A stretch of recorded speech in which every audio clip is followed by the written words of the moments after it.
모두의 관심사는 이제 미국 쪽으로 집중되고 있습니다. 이분과 함께 관전 포인트 챙겨보도록 할게요. 김태수 금융작가 오늘도 연결합니다. 작가님 안녕하세요. 네, 안녕하세요. 네, 이제 드디어 나옵니다. 너무 관심을 많이 둔 터라 또 이제 소비자 물가지수 나오고 나서 또 이렇다 할 반응 없이 지나갈지도 모르겠어요. 일단 관전 포인트들 챙겨주신다면요. 뭘 볼까요? 네, 일단 지난밤의 시장은 역시 인플레이션 데이터를 앞두고 뭔가 좀 불안한 그런 모습들을 보였습니다. 왜냐하면 이제 예상치가 기존의 8.6%에서 지금 뭐 8.8% 이러다가 이제 9% 얘기까지 나오고 이러다 보니까 시장이 좀 출렁거리는 그런 모습이 있었습니다. 근데 이제 이런 것들이 사실 막상 또 나왔을 때, 좀 희석되는 그런 분위기가 있을 수도 있어요. 왜냐면 이제 지금 원유 시장에서 백악관에서 얘기한 게 앞으로 갤런당 50센트 더 떨어질 수도 있다. 이제 계속 이렇게 실물 경기 쪽에서 인플레이션 물가가 떨어지는 쪽으로 얘기를 하고 있거든요. 그러면은 여기에다가 이제 또 모기지금리도 이제 같이 발표된단 말이에요. 같은 시간에 아침 8시 반에 발표되는데 그때 또 모기지금리도 또 떨어지고 이러면은 이런 부분들이 또 희석이 돼가지고 인플레이션 데이터 하나 잠깐 올라갔을 뿐이고 이게 고점이다 또 이렇게 해석이 되면 또 역전될 수도 있습니다. 그래서 내일 아침에 분위기 좀 잘 봐야 되고 어제 같은 경우에 이제 비트코인도 또 2만 불 밑으로 떨어졌죠. 그러면서 전반적으로 좀 투자심이 약화되는 그런 모습 볼 수 있었고 그리고 펩시 실적 발표했는데 좋았어요. 실적 좋았어요. 그런데도 이게 마이너스 0.6% 하락했습니다. 왜냐면은 앞으로 이제 인플레이션 때문에 경기가 좀 불안해질 것이다. 그러면 이제 식음료 쪽에 바로 타격을 받을 것이다. 지금은 가격 올려놓은 게 있는데 이게 이제 충분히 반영이 안 돼서 다음 분기에 반영이 될 수도 있다. 뭐 이런 것까지 해서 좀 떨어졌습니다. 그리고 뭔가 지금 시장에 새로운 어떤 기회들이 좀 보이긴 합니다. 왜냐면은 월마트가 전기자동차를 컨노라는 그 소형 전기자동차 그 회사가 있습니다. 여기에 이제 4,500대를 주문했어요. 근데 이게 맥시멈으로 10만 대까지 합니다. 이게 하나로 따지면 1조 5천억 규모짜리 계약인 거예요. 그래서 컨노가 53%나 상승을 했고요. 그리고 로드디팟이라는 회사가 있는데 이제 주택경기 침체나 뭐 이런 것들이 있었는데 구조조정 계획을 발표를 했어요. 그러다 보니까 16% 이상 상승하는 모습을 보였습니다. 그래서 어떤 새로운 산업의 성장 그리고 구조조정 이런 것들을 가지고 또 새로운 기회를 찾으려는 그런 움직임들도 시장에 많이 있었습니다. 그리고 이제 오늘 밤에 이제 나오는 게 결국은 이제 실적에 대한 얘기도 계속 나오는데 우선 실적에 대한 얘기는 사실 S&P 500 기업들 평균 수익 예상이 줄어들고 있어요. 계속 줄어들고 있어요. 지금 4.1%까지 팩트셋에서는 낮춰놓고 있는 그런 상황인데 2020년 말 이후에 가장 약할 것이다 그렇게 얘기를 하고 있고 또 하나는 좀 전에 말씀드린 것처럼 구조조정. 근데 구조조정하면 이제 무조건 해고하는 이런 게 아니라 부채 축소라든가 재고 감소, 뭐 아웃소싱을 한다라든가 아니면 원자재를 미리 확보를 한다라든가 이런 다양한 방법들이 있기 때문에 이런 방법들을 적절하게 발표하는 기업들에 대해서 좀 더 우호적일 것이다 그렇게 예상이 되고 있습니다. 근데 지금 또 실적이 줄어드는 게 그럼 이게 정말 최악의 상황이냐 이렇게 얘기하면 사실 2019년도에 제가 이제 그 팩트셋 차트를 가져왔는데 2019년도 내내 마이너스였습니다. 2018년도에 두 자릿수 이상의 20% 가까이 그렇게 상승을 하고 고성장 보이면서 2019년도에 마이너스 보였지만 그래도 뭐 시장이 그렇게 나쁘진 않았습니다. 출렁거리긴 했지만은 나쁘진 않았어요. 그래서 2021년도에 팬데믹 이후에 고성장, 이 퍼센트로 따지면 굉장히 고성장이죠. 어쨌든 이 부분이 있었기 때문에 어쩔 수 없이 오는 부분도 있기 때문에 그런 것들에 대해서 이렇게 좀 너무 이렇게 기간적으로만 보는 것도 좋지 않을 것 같습니다.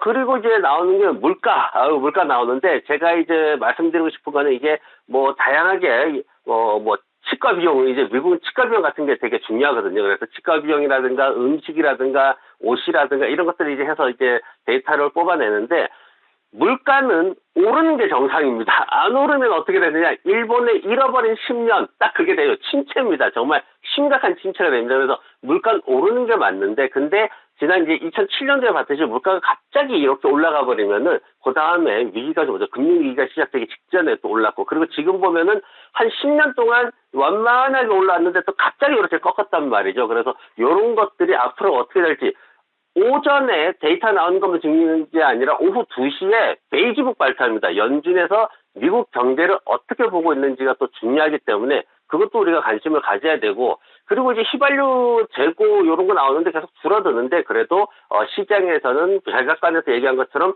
계속해서 떨어지고 있고 그리고 가속도가 조금 더 붙고 있어가지고 떨어지는 속도가 조금 더 빠르게 떨어지고 있습니다. 근데 전체적으로는 좀 많이 느리죠. 그래도 좀 떨어지고 있고 또 이제 실적 발표 델타 항공이 실적 발표를 하는데 뭐 굉장한 어닝 서프라이즈를 기대하고 있습니다. 전년 동기에 마이너스 1달러 7센트였는데 이번에 1달러 71센트 순이익을 기대를 하고 있어서 이런 부분들도 시장의 분위기를 좀 이렇게 좋게 만들 수 있기 때문에 이런 것도 잘 지켜보면 좋을 것 같습니다. 네. 자, 이제 유망주를 들어봐야 되는데요. 유망주 듣기 전에 오늘은 AS를 해야겠습니다. 사실 그동안 말씀 주셨던 기업들 가운데서 수익률이 참 잘 나는 종목들이 너무나 많아서 이거 언제 나를 한번 잡고 다 정리를 해야 된다라는 생각을 갖고 있었거든요. 그런데 아예 하루 사이에 이렇게나 뛰어버리니 또 말을 안 할 수가 없죠. 어제 우리가 이 시간을 통해서 말씀을 들어봤었던, 이야기를 들어봤던 로미오 파워가 어제 하루 만에 최고가 기준으로 35% 수익이 발생을 해버렸습니다.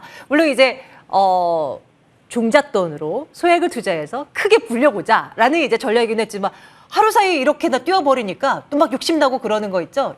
그냥 목표가까지 계속 지켜보면 괜찮은 건가요? 그렇죠. 이렇게 되면 이제 목표가까지 좀 편안하게, 이건 뭐 여기서 많이 떨어지더라도 편안하게 지켜볼 수가 있는 어떤 뭔가 우리가 하나 담보를 하나 잡고 있다라고 생각하시면 됩니다. 그래서 그런 분위기에서 이제 잡고 가는 거고, 일단 시장의 전반적인 분위기가 어제 이제 메이드 인 USA라는 걸 강조드렸듯이 미국인들도 지금 불안하거든요. 그런 상황에서 여러 가지 이제 투자 아이디어들이 나오는 과정 중에 하나이기 때문에 이런 것들 앞으로 더 잘 지켜보면은 더 좋은 결과들이 있을 것 같습니다. 네, 앞으로도 기대를 할게요. 오늘은 어떤 기업을 우리가 공부하면 되겠습니까? 유명한 기업. 야, 오늘 제가 조금 전에 월마트가 커노를 갖다가 이제 그 엄청나게 큰 계약을 했다라고 말씀드렸는데 기회가 있는 그런 시장이에요. 그래서 전기차 쪽에서 기회가 있을 만한 회사, 또 다른 회사, 월마트만 있는 게 아니라 이런 자동차가 필요한 회사들이 어마어마하게 많습니다. 하다못해 골프장들도 대규모 회사들이 많거든요. 그리고 월마트뿐만 아니라 타겟도 있고요. 그리고 그와 비슷한 형태의 굉장히 많은 사업체들이 있습니다. 그래서 그런 업체에서 하나 선택해볼 만한 전기자동차 회사, 소형 전기자동차 회사, 요걸 제가 찾아봤는데 솔로라는 회사를 가지고 와봤습니다. 이게 이제 삼륜 자동차인데 통근용이라는 아니면 배달용 아니면 뭐 공유 차량 이런 것들로 해가지고 이제 다양하게 이제 올해 이제 연구나 개발 생산 업체들 이런 것들을 모두 이제 마무리하고 내년부터 본격적으로 매출이 나올 것으로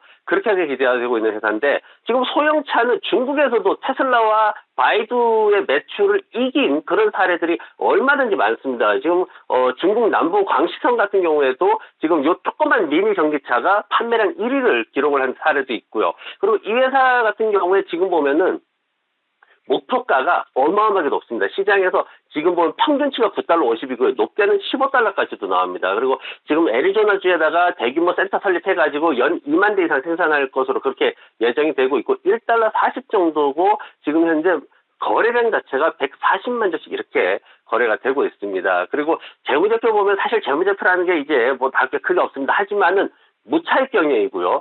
순현금 보유액이 1억 9천만 달러가 넘어갑니다. 한국 시장에 주가가 2,000원 하는데 현금을 갖다가 자그마치 뭐 한 2,500억 가지고 있다. 누가 투자를 안 하겠습니까? 그래서 이런 굉장히 좋은 조건을 가지고 있는 아주 우수한 벤처기업이다라고 보시면 될 것 같고요. 그래서 이제 이 차트로 보시면은 이런 주식들이 지금 한 1년 동안 많이 떨어졌어요. 왜냐면은 시장에서 이제 벤처 투자 이제 캐피털 회사들이 많이 빠져나가고 하면서 분위기가 많이 어두웠거든요. 근데 이제는 어느 정도 바닥을 다 다지고 살아날 것들하고 죽을 회사들하고 이렇게 구분이 많이 되고 있습니다. 그래서 이 회사의 목표가를 1차적으로는 3달러 25센트까지 보시고 손절 매가는 아래쪽에 1달러 20센트까지 보시고요. 좀 더 여유 있게 보셔도 뭐 무리는 없을 것 같습니다. 아무튼 동투기 전에 가장 춥다라는 말이 있듯이 지금이 가장 적절한 매수의 기회가 아닌가 그렇게 생각이 됩니다. 어떻습니까? 오늘의 종목은 어제 종목은 사실 그랬잖아요. 소액으로 베팅을 해보자. 오늘도 약간 비슷한 컨셉인 겁니까? 아니면 여기는 좀 비중을 좀 더 실어볼까요? 저가 벤처기업들은 비중을 절대 늘리면 안 됩니다. 예. 이런 투자 그룹들은 보통 뭐 한 10% 이내에서 결정하시는 것이 가장 적절한 투자법입니다. 참고하겠습니다. 이렇게 사인을 안 주시면 우리 투자자분들 또 모르시고 또 올인하실 수도 있는 거거든요. 저희 예. 한번 눈여겨보도록 하겠습니다. 이 종목도 역시요. 목표가 3.25달러로 저희가 내다봅니다. 김태수 금융작가와 함께 말씀 나눴습니다. 작가님 오늘도 감사합니다. 네, 고맙습니다. 네, 이렇게 해서 마감 스트레이트 함께 하셨습니다. 오늘은 그래도 양 지수가 만족스럽지는 않지만 그래도 반등을 성공하면서 마무리를 지었는데요. 이제 문제는 내일입니다. 내일부터가 이제 본 게임이 되겠습니다. 이번 주에 오늘 밤 결과 나오는 거 보면서 한번 내일 장 맞이해 보시죠. 저희 내일 장 마감 때 함께 돌아오도록 하겠습니다. 함께 해주실 거죠? 마감 스트레이트 내일도 돌아옵니다. 고맙습니다.